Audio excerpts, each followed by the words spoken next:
Maximize your profitability and streamline your operations with Optimal Blue's hedging and trading solutions.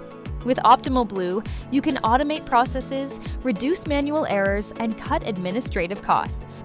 Experience faster transactions and improved operational efficiency with tools like the Compass Edge Rate Sheet tool and Profitability Assistant. Stay ahead with real-time risk management and make informed decisions quickly. Our robust data connections ensure seamless synchronization, enhancing data integrity and operational efficiency. Unlock deeper insights with our advanced analytics and modeling tools, and benefit from the expertise of seasoned industry professionals. Optimize your competitive advantage and maximize profitability on every loan. Ready to transform your secondary marketing operations? Visit optimalblue.com to learn more.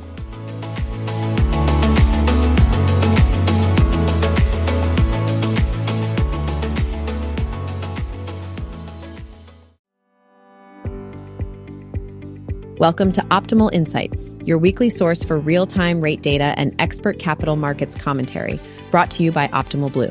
Let's dive in and help you maximize your profitability this week.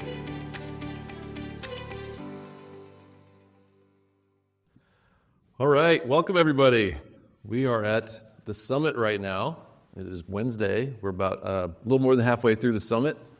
I've got Kevin and Vimi here with me. Yeah. We're having a good time. We're getting pretty jacked up for Wednesday. We've had a ton of great sessions, but several more sessions today, including the one we've been talking about every single week on the podcast. We got Tony Hawk coming up here in about an hour. So Tony Hawk of legendary 900s skateboarder fame. Yes. So, no, I've heard good things. You know, you get the question like, Tony Hawk, he's not a mortgage guy, but you know. Typically at a conference like this, at any conference we've ever had, we don't typically have a celebrity speaker who's a mortgage person. I guess sadly there are not a ton of celebrity. The overlap of celebrity and mortgage professional is a very small. It would be, maybe 0 people. So, well, depending on how this podcast goes, I mean, we might enter mortgage celebrity territory, right? Ooh, good thought, Vimi. Good thought. And then we'll be at like a pharmaceutical conference and we'll be speaking as celebrities. Oh, yes. Yeah, exactly. But we're really looking forward to that. Obviously, crazy successful person like Tony, who has had amazing success not only in skateboarding but just as an entrepreneur, right? Is obviously going to have some. Yeah, and really anybody who's perfected their craft to the extent that he has, I think is going to have a lot of valuable lessons that are going to be transferable to a lot of different areas. So sure, yeah. Just how do you overcome adversity? How do you get to the top of your profession, right, or any profession or in business. So looking forward to that later today. Probably a good time for a disclaimer that as we prepare for Tony Hawk, there will be a lot of background noise and fun dance music. So for our audience out there, be prepared. Yes, Katy Perry's not here, but you're going to hear Katy Perry music during this podcast. We're right in the thick of it. We're right in the middle of everything. So. Let's see. Let's talk about a few of the announcements. Like we had some major announcements come out yesterday. You may have seen the press releases already. 7 product launches. 7 product launches. So we lucky number 7. Don't have time to talk about all of them on this podcast, but do go out there and check it out. You're going to hear from us again on the podcast going forward. But Kevin, what are your top few? Yeah, so top few. I mean, it's first of all, I think it's just incredible that the teams kind of working behind the scenes have put so much effort into these product launches that we're so excited to announce 7 of them. I mean, that's just a big deal in and of itself. And if you want the full reading, as Jim mentioned, you can go check out the press releases that we put out yesterday. So my personal favorites, I think, are Ask Obi and Originator Assistant. Those are 2 of our new AI-powered features. So, ever since Joe Tyrrell came on board in 2024, he's had a major focus on helping drive new AI capabilities within Optimal Blue. And we just, have been hitting the ground running and nose to the grind, turning this stuff out. So what are these products? So Ask Obi is our new standalone Optimal Blue AI executive assistant. So you can actually go to Ask OB and ask any question about your use of Optimal Blue across all of our suite of products. and get targeted answers and analysis in a matter of seconds. So really powerful stuff. So if you're interested in just understanding how your volume is trending or understanding your overall profitability, how that's trending, seeing your drivers of profitability, which branches, which originators is that coming from, just basic information about concessions, who's requesting concessions, what is the quantity of those concessions. So if you're an executive at an originator and you're just looking to get a better understanding of how your business is operating, or you just have these sort of quick hit questions that, it'd be great if I could get this information just back quickly. You don't need to have an analyst go out and go dig through reports and come back a day or a couple days later to get you the information that you're looking for. You can just log in, ask a question, and get your answer right away. So that, I think, is going to be very powerful, both plugged into the PPE side of the equation, also hedging and trading, really intended to be, cross-functional in terms of what it can do. So that is probably my number one, excited feature announcement. I can see why. I mean, that's revolutionary, right? Especially for an industry like the mortgage industry that's typically, or at least traditionally, has been technologically behind. I mean, this is so advanced. And to your point, Kevin, launching 7 products at one time, pretty incredible. It's a big deal. So Ask OB definitely up there. My other favorite is Originator Assistant, which is a PPE AI-based feature. So it's within the PPE. And it's really designed to help originators get the best terms for a borrower and eliminating bias along the way. So the way that this feature works is, when we run a search and we're looking at eligible products and pricing, we can get recommendations to slightly adjust the borrower's terms and either get a lower rate or a better price, which is huge. And not only do we have that capability, which is AI driven, but it's also on top of a lot of the originator features that we've been rolling out over the past few months that allow you to run multiple versions of a loan scenario and see the results side by side. And also, go into a what-if mode for pricing where, you can have controls that are set to prevent data changes within the PPE, having those flow through the appropriate channels in the LOS, but still be able to view and quote pricing if you're adjusting those features. So just a lot of new flexibility and power given to originators in that deal structuring process. So trying to figure out what the best terms are going to be for the borrower. So it kind of takes what used to be a manual process where maybe we do need to run through 6, 8 different versions of a loan scenario, looking at different products, just manually adjusting those scenario data points, where now we can get the results that we're looking for, the most optimized solution in a matter of seconds. So really cool stuff. Yeah, it's an assistant, right? And that, like a lot of the features that we rolled out yesterday are assistants, right? They're not meant to replace people, but they're meant to make the process is a lot faster, a lot cleaner, a lot more efficient, right? And same thing, we won't get into, again, all 7, but there are several, as you said, on the hedging and trading platform as well, where there are some processes that you have to do every day, for instance, like P&L recon. So I'll get a little nerdy here for a minute on the hedging and trading side.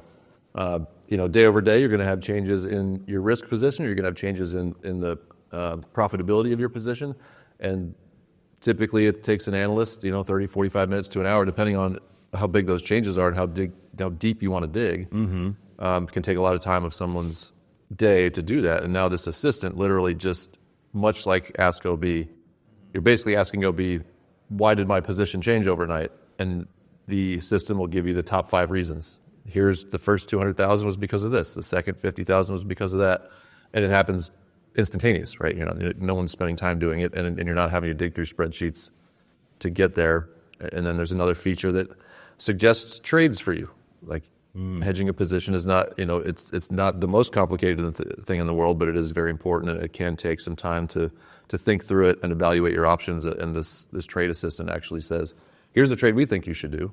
But it's an assistant. You still can say, I disagree with you, robot. Yeah. But I appreciate your help. You mean the robots aren't in charge just yet? It's happening fast, so we are cautious about that. But so far, we still get to make the final decisions. Yeah, I think that's a really great way to think about it, and think about all of this new technology is that, to your point, it's not replacing anybody. It's just simply empowering humans to be able to do things more quickly, do things that used to be multi-step or take a long time to do them much faster. But at the end of the day, the human is still in charge. Yes, it is. It's wild that we have to differentiate like pretty consistently between humans and AI. Yeah. All right. Anything else on that? I think that's a pretty good overview, but yeah, definitely recommend taking a look at the press releases, see the full list of things that we're so excited to launch. And it's honestly, it's really cool in that it's only the beginning of February, and we're going to keep working on a lot of new innovation throughout 2025. So just the first step. Yes. Okay. We had a ton of other great sessions along the way yesterday. We obviously didn't get to sit in on all of them, but got to sit on quite a few. We had our investor and GSE session yesterday, so we got to talk to some of the top aggregators in the industry, and as well as the GSEs to see what's going on there. And obviously a lot going on with the new administration, so there was a lot of talk about that. There's certainly going to be different trends going into this year. Just a little bit of news in the couple days that we've been on site here. Yeah, I mean we had Mike Frattantoni, the chief economist at the MBA, had a huge session, a major session after lunch yesterday, and went through his economic update and what's going on with the housing market, and had to touch on the administration as well. And I took a few notes on this, but it was really a lot of what we've talked about on this podcast. Some of it is. You think Mike is a listener to the podcast? He mentioned he was a listener. Wow. What is he, a subscriber? We'll have a subscriber. Well, what he said was he every day looks at the OB data. So shout out to Mike for that, and appreciate you, Mike and the MBA, checking out our data. I think it very well complements the MBA data, which if you're not a subscriber of theirs, you should definitely spend some time there. They really do a really good job of forecasting out several years of volume at every level, purchase versus refi, and then they give it the economic data as well. What's inflation going to look like? What are rates going to look like? Treasuries. So they have some really good information there too. But it very much mirrors a lot of what we talk about, and they have a lot of the same opinions going forward. And unfortunately, those opinions are fairly flat. I'd say was maybe the punchline of the whole. Yeah. The whole presentation was where rates going to go in the next couple of years, and generally speaking, no matter who you ask, flat between 6% and 7%. I believe is what Mike said. That's the general range, and then treasuries, between 3.5 and 4.5. Yep. Volume, though, that's I think a good story in our industry that we're maybe taking for granted over the past couple of years. 2023 was the low point by all measurements, and 2024 was better than 23, and then 24 we actually saw at least 3/4 of lenders become profitable.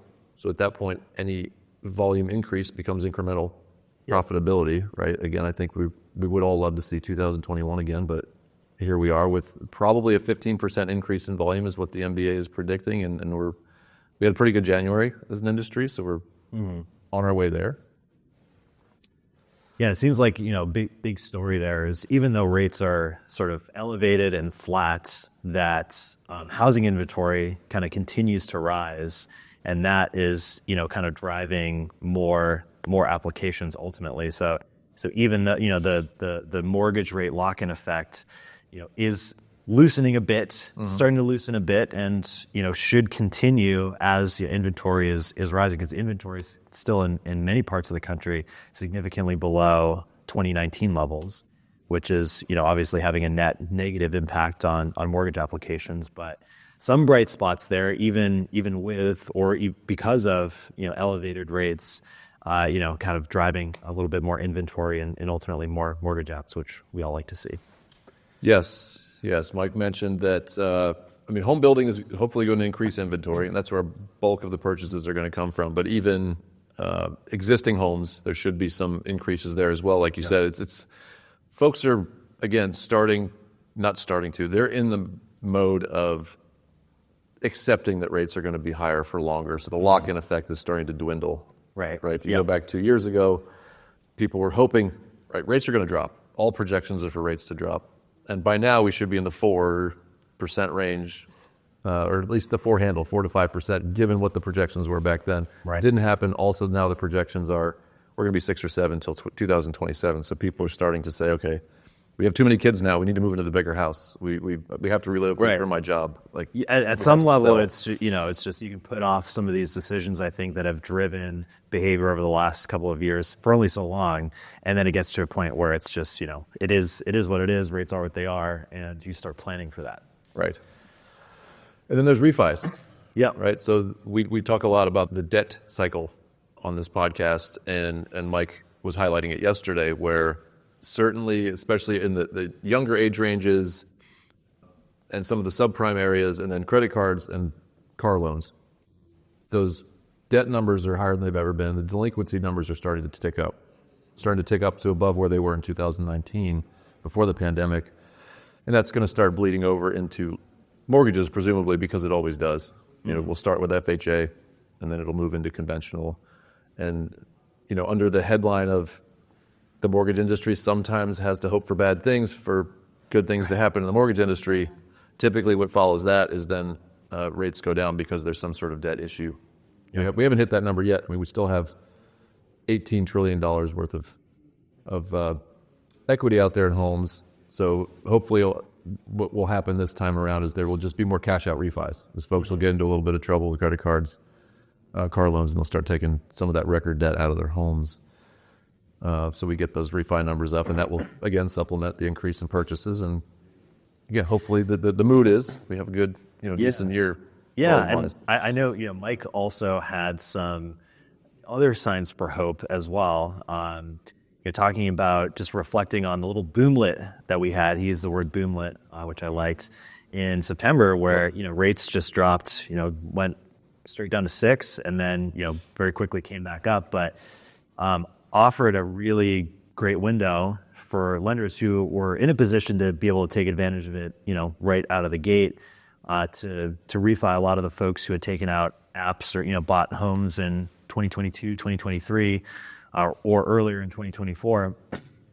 And, you mentioned that it's likely, while the overall trend quarter to quarter, year to year will be flat for interest rates, there likely are going to be more opportunities like that, where there might be some just whatever, pick your poison news that comes out, and headwinds to the economy, international news, whatever, where that drops the treasury significantly enough to allow mortgage rates to fall and offer the same window.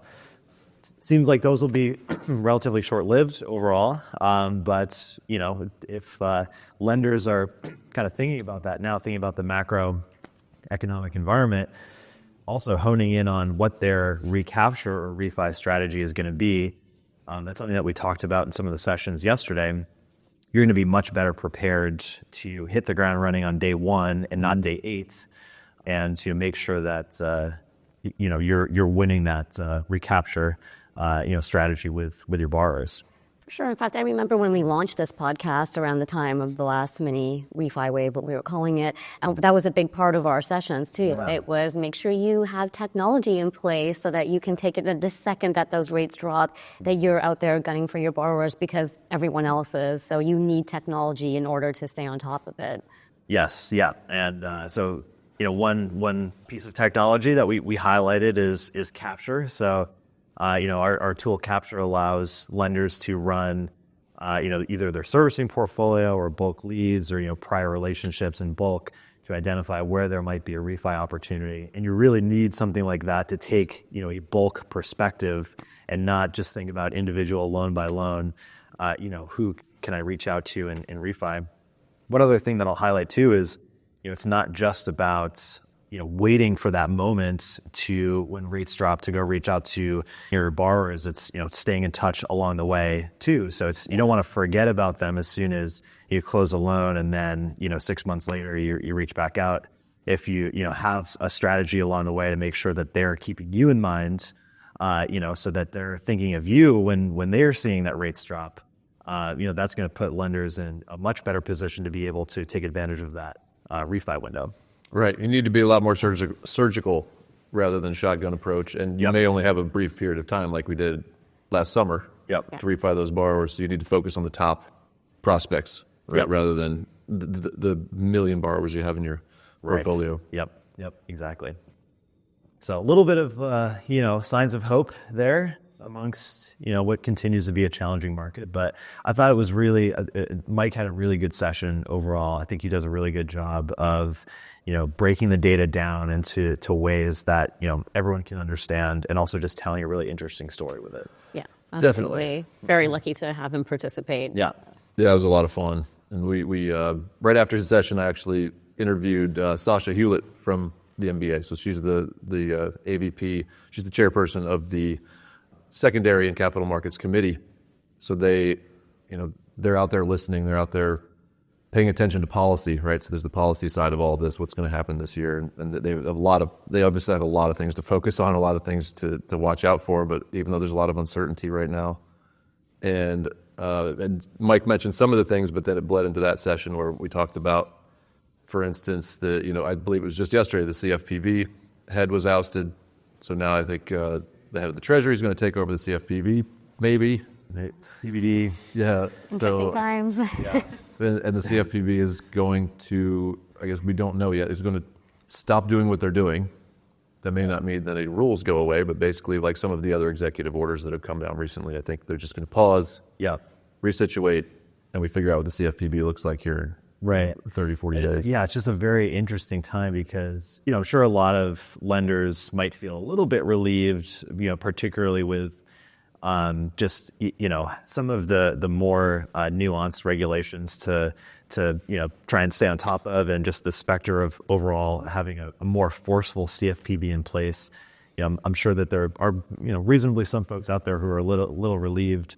One of the things that I keep thinking about too is at the end of the day, there's a lot of politics that's involved in this, and so what happens if, let's say, states come in and try and fill that void, in the absence of national regulation.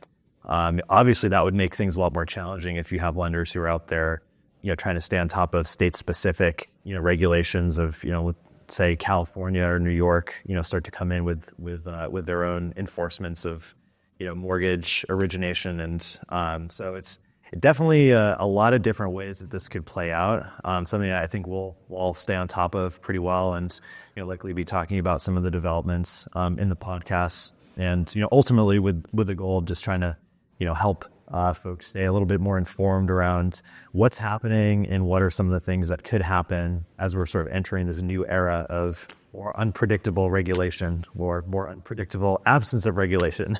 Yeah, and it's interesting because during my panel that I hosted yesterday, all things MSR, I was lucky enough to have 3 wonderful participants, and I asked a question, of course, about regulations and how do you think the current administration is going to impact MSR, and one of my panelists took the mic and just handed it to the next person. And I looked at him and I said, I don't blame you. I mean, it's a really challenging question to answer.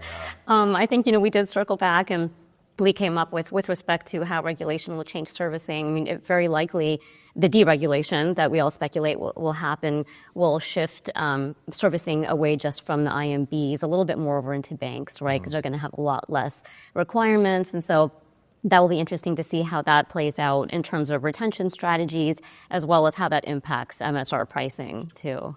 Yeah, sure. Yeah, and then there's tariffs, right? And then I think Mike had a similar reaction, basically hanging the mic. He basically said, I don't know what to tell you. Yeah. So tariffs, things have changed in the last 3 days, where it does seem a little bit like we've talked with Ben and Alex about how tariffs could very well just be used for a tactic to bring other countries to the table to have discussions about other issues, whether it's fentanyl or it's immigration or taxes. Like, it seems to be what's happening right now. Yeah. As opposed to just, you're going to pay 20% tariff and I'm going to walk away from the situation, right? Right. But also there's so much uncertainty there that we're in a situation where we're going to have podcasts topics for the next 4 years at least. We'll have a full plate just talking about the week's news. Yes. It seems like. But. Speaking of the MSR panel, so that's always one of my favorite ones for us to have at any kind of event, and we do have all the top MSR brokers at these events. Like, what were some other highlights of that session? Yeah, so to your point, we always have gentlemen from Citus and Phoenix, which we're so lucky to have because they provide such valuable insight. And then we always love to have the buyer perspective too. So we had someone from Seneca on, and it really provides this very well-rounded look into what's happening in the MSR market. There is that music I was referring to earlier. Ready for Tony Hawk. Not quite time to break out into dance yet. But so another interesting topic. So of course, it might have been unfair of me to ask about the political landscape and how that changes MSR. But given the focus of this summit and how excited we are at Optimal Blue for all things AI, I asked the gentlemen what they thought about how AI is going to impact servicing. And I'm sure we can all think of some very obvious ways. But two takeaways were that the cost of servicing will certainly decrease. So it'll be easier to retain servicing from that standpoint too, all else equal. In fact, someone even quoted that it could get as little as $6 per loan, which is pretty incredible as a base cost. Right. What's the average right now, do you think? Probably more like 20 to 30. That's wild. Yeah. And of course, that's very product dependent. So that's just kind of an average number. But so that was interesting. And then, the other point, and we kind of touched upon this a little earlier with respect to AI and robots, but, so as an MSR valuation, the brokers or someone who's valuing their MSR, they attribute value to late fee income. And what this is when a borrower goes delinquent, they get charged late fee, like we all do, right, for credit cards or whatever it might be. And I don't know about you guys, I, by accident, have missed a payment on my credit card, and I've called into customer service and sweet talked myself out. Auto pay setup. Sweet talked my way outside of paying the late fee charge. They credit my statement. So, the same thing, of course, happens in the mortgage industry. But if we now move away from calling into customer service and you're using AI and a chat bot, you're not as likely to be able to get away with that. Sweet talk what's the tolerance of a robot for sweet talk? Exactly. That would be very interesting to explore. I mean, we might have to do some research on that. Come back to you guys in another session with our findings. But so that was interesting. Or then even a very recent example that we also talked about a couple of weeks ago, how easy it is for those that were impacted by the California wildfires to get forbearance. They call, it's very simple, and then they get this forbearance plan that's really critical for them right now.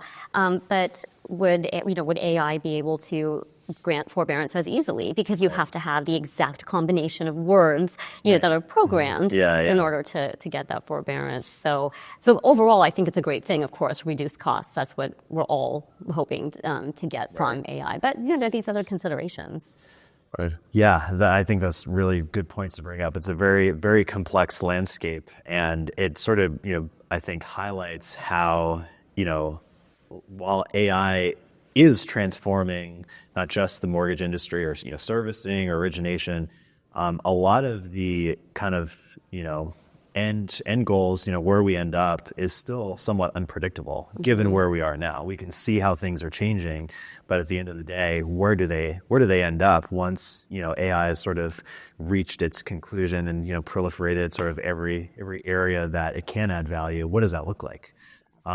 So very, very interesting times. Definitely just an overall topic that if you really want to understand how things are changing and how they could change, you got to be glued into folks who are providing this sort of analysis so you can stay up to date. Even in the last couple of weeks or months, there's been major AI announcements that have really shaken things up. We've talked about some of that obviously in our podcast. Have a hot take or two on those. Yes, you do. My hot takes are about 50-50, so we'll see how they play out. But overall, it's just something that I think anybody in any industry right now needs to stay focused on because it's changing so rapidly and the impacts are so great. Very good point. Very good way to kind of summarize all of that and what we're looking forward to at OB, but also just across the world. What is the trajectory of AI? What does it get used for? And right now we've applied it in some very practical places, and it seems like that's ChatGPT helping you write emails. Like that's how AI is advertised right now, is how can we make a very simple application for a large language model, and that's what we're doing. Yeah. we're doing with our technology. Okay, again, there are so many sessions at this event, too many to talk about today. We have a few more again. We got Tony Hawk. We will have, we're going to meet with some broker dealers later, have some spirited discussion with them, and some other in case you missed it sessions that are going to summarize some things that happened yesterday. Yep. But otherwise, like, I don't know, what was your favorite thing about this conference? It doesn't have to be a session, just like, what did you, I always ask people on the way home, like, what did you enjoy the most about the conference?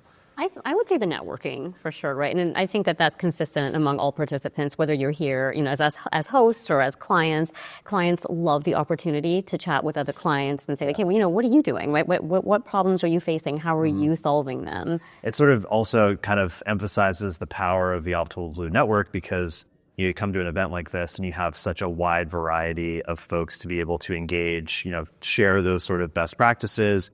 Folks who are, small size, mid size, large size, IMBs, banks, credit unions, everybody, you'll find somebody that's, you could learn from and, share best practices with, and maybe they could learn from you as well. So really great opportunity there. I'm sure. Yeah, we had a great event last night out on the terrace where everybody got together, and that's a lot of what clients will say. They're like, man, I've met like 18 clients of yours that I've never met before. We use the same technology, and just collaborating like that. Just, how are you using it? How are you implementing it? How many people do you need to manage this kind of feature? Are you using this new, are you using auto lock? Are you using Compass Edge? So I would agree. I guess I steal yours, or I'll say, some of the areas around the conference where you can network. We have the Blueprint Zone right outside this room here, which is all day between sessions. There were folks that were congregating around there. They may have heard something about a feature in a session, and they said, I want to dig deeper, right? So they go to the Blueprint Zone, and we have our product people there. We have some folks from sales, folks from the desk. They're able to help them, like literally walk them through it on a screen and let them touch the buttons. And Yeah. I think for me, being in product development, I always love just getting feedback directly from users. It's one thing for, our teams to, put something together, but actually to unveil it to customers, to get it in their hands, to get real feedback on it is invaluable. And then also just feedback in terms of what's important for our lenders. Even if it's critical feedback, we love hearing any type of feedback and making sure that feedback gets incorporated into our roadmap. So really, it's been I've encouraged anyone to share your feedback with me about how your use of Optimal Blue is going. What are things that you really like about Optimal Blue, and what are some things that you would like us to work on in the future? It's really great conversations come out of that, and that kind of drives home the message of ultimately we're working for all of our customers that are here. This is what we're trying to do. We're trying to empower them to be more efficient. We're trying to support their overall profitability so that they can continue helping borrowers achieve the dream of home ownership. And we play that important role in the overall process. We're not the end all be all, but we play a very crucial role in that process. And ultimately what we do is all about the folks who come to these conferences and show up, and who we engage with here. So it's been really cool. It's always a great opportunity to have this many folks come together and be able to share feedback.